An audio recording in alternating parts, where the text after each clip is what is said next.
നമസ്കാരം.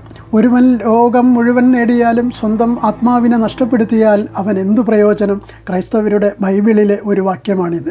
കോടികളുടെ സമ്പത്തിൻ്റെ സുഖലോലുപതയിൽ അഭിരമിക്കുമ്പോഴും കോൺഫിഡൻറ്റ് ഗ്രൂപ്പിൻ്റെ കോൺഫിഡൻ്റായ ഉടമ CJ റോയിയെ പോലെയുള്ള ഒരാളിലേക്ക് എങ്ങനെയാണ് ഈ ദുർവിധി കടന്നു വന്നത്? അദ്ദേഹത്തിൻ്റെ പേരിലൂടെ തന്നെ എന്ന് കപാലശാസ്ത്രം സാക്ഷ്യപ്പെടുത്തുന്നു.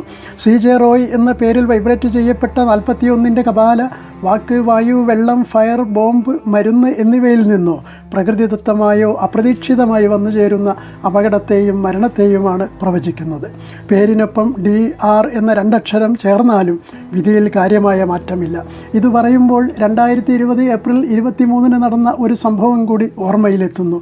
45,000 ചതുരശ്ര അടിയിൽ കേരളത്തിലെ ഏറ്റവും വലിയ വീട് എന്നല്ല, കൊട്ടാരം തന്നെ പണിത് ജീവനൊടുക്കിയ വയനാട് മാനന്തവാടിയിലെ അറക്കൽ ജോയ് റിഫൈനറികളും കപ്പലുകളും സ്വന്തമാക്കിയതോടെ അറക്കൽ ജോയ് എന്ന പേര് കപ്പൽ ജോയിയായി മാറി ചലിക്കപ്പെട്ട് അറിയപ്പെട്ടതോടെ പ്രസ്തുത പേരിൻ്റെ വിധി കപാല സംഖ്യ 41 ആണ് അദ്ദേഹത്തെയും വേട്ടയാടിയത്.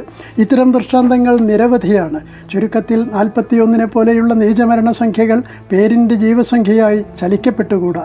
അങ്ങനെ വന്നാൽ അത് അപ്രതീക്ഷിത അപകടം, മരണം, വേർപിരിയൽ, ഋണബാധ്യതകൾ എന്നിവയിലേക്ക് നയിക്കുന്നു എന്നതാണ് യാഥാർത്ഥ്യം.